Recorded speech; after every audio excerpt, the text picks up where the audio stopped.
ഇന്ന് ഇന്ത്യയിൽ കിട്ടാവുന്ന ഒട്ടുമിക്ക ബ്രാൻഡുകളും അവിടെയുണ്ട്. Marble land, Tirur, Changaramkulam. Cancer രോഗികൾക്ക് വിഗ് നിർമ്മിക്കാൻ മുടി നൽകി ബിരുദ വിദ്യാർത്ഥിനി. തിരുനിറമറുതൽ സ്വദേശിനിയും MBA വിദ്യാർത്ഥിനിയുമായ ദിവ്യയാണ് 3 വർഷമായി പരിപാലിച്ച് വളർത്തിയ മുടി മുറിച്ച് നൽകിയത്.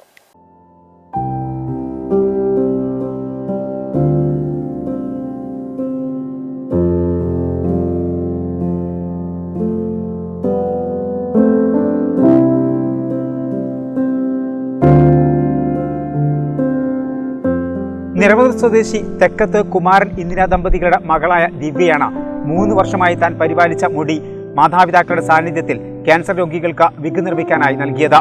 35 സെന്റിമീറ്റർ നീളത്തിലാണ് മുടി മുറിച്ച് നൽകിയത്.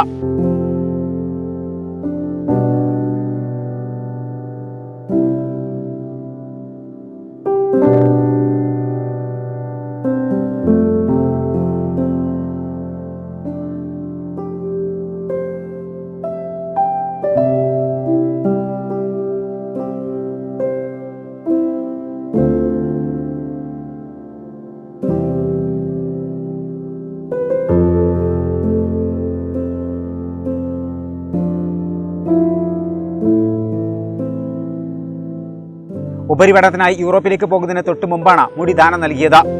എൻ്റെ പേര് ദിവ്യ. ഞാൻ കഴിഞ്ഞ 3 വർഷമായിട്ട് ഡൊണേറ്റ് ചെയ്യാൻ വേണ്ടി മുടി വളർത്തിക്കൊണ്ടിരിക്കുകയാണ്. അത് കൊടുക്കാനുള്ള മെയിൻ കാരണം വെച്ചാൽ എൻ്റെ ഫ്രണ്ട്സ് ആയാലും ഞാൻ കുറേ സ്കൂളിലൊക്കെ കുഞ്ഞു കുഞ്ഞു മക്കൾ കൊടുക്കുന്നത് കണ്ടിട്ടുണ്ടായിരുന്നു. പിന്നെ എൻ്റെ നെയ്ബേഴ്സിൽ തന്നെ ഒരു ആൺകുട്ടി വളർത്തി കൊടുത്തറുമ്പോൾ എനിക്ക് ഭയങ്കര എന്തുകൊണ്ട് എനിക്ക് കൊടുത്തുവിടാന്നൊക്കെ തോന്നി എനിക്ക്. അപ്പോൾ പിന്നെ ഞാൻ കഴിഞ്ഞ 3 വർഷമായി എന്ന് പറയാം, 3 വർഷമായിട്ട് വളർത്തി. പിന്നെ ഞാൻ കുറേ വീട്ടിൽ പറയുന്നു ഞാൻ കൊടുത്തോട്ടെ എന്ന്. അപ്പോൾ പറഞ്ഞു ഓക്കെ നിനക്ക് ഇഷ്ടമാണെങ്കിൽ നീ കൊടുത്തോ. അപ്പോൾ എൻ്റെ എന്ന് വെച്ചിട്ടുണ്ടെങ്കിൽ ദൈവം സഹായിച്ച് നമുക്കിപ്പോൾ ഒരു കുഴപ്പമില്ല. അപ്പോൾ എനിക്കിപ്പോൾ ഇനി വെട്ടിയാലും എൻ്റെ മുടി വലുതാവും. പക്ഷേ ഞാൻ ഇപ്പോൾ കൊടുക്കുന്നവർക്ക് നമുക്ക് വലുതാവുന്നില്ല, അവർക്ക് വേറെ ഓപ്ഷൻ ഇല്ല. ഇങ്ങനെ ഇപ്പോൾ ആരെങ്കിലും ഡൊണേറ്റ് ചെയ്താലേ കിട്ടത്തുള്ളൂ. പിന്നെ വെച്ചാൽ എനിക്കിപ്പോൾ ഫിനാൻഷ്യലി ഹെൽപ്പ് ചെയ്യാൻ പറ്റിയൊരു സിറ്റുവേഷനിലല്ല ഞാനുള്ളത്. അപ്പോൾ എന്നെക്കൊണ്ട് കഴിയുന്നത് ഇങ്ങനെയാണ്. അതുകൊണ്ട് ഞാൻ എൻ്റെ മുടി കൊടുത്തിട്ട് അവരെ സഹായിക്കാമെന്ന് വിചാരിച്ചു. ഞാൻ മകളുടെ ഈ മാതൃകാ പ്രവർത്തനത്തിൽ ഏറെ സന്തോഷമുണ്ടെന്ന് രക്ഷിതാക്കൾ പറഞ്ഞു. അല്ല, മകളുടെ ആഗ്രഹങ്ങൾ കുറേ കാലമായി ഇങ്ങനെ പറഞ്ഞിട്ടുണ്ട്. അപ്പോൾ ഞങ്ങൾ രക്ഷിതാക്കളെ ഞങ്ങൾക്ക് അതിനോടുള്ള സപ്പോർട്ടും അത് നല്ല കാര്യമാണ് ചെയ്തത്, നല്ല ഇതാണ്.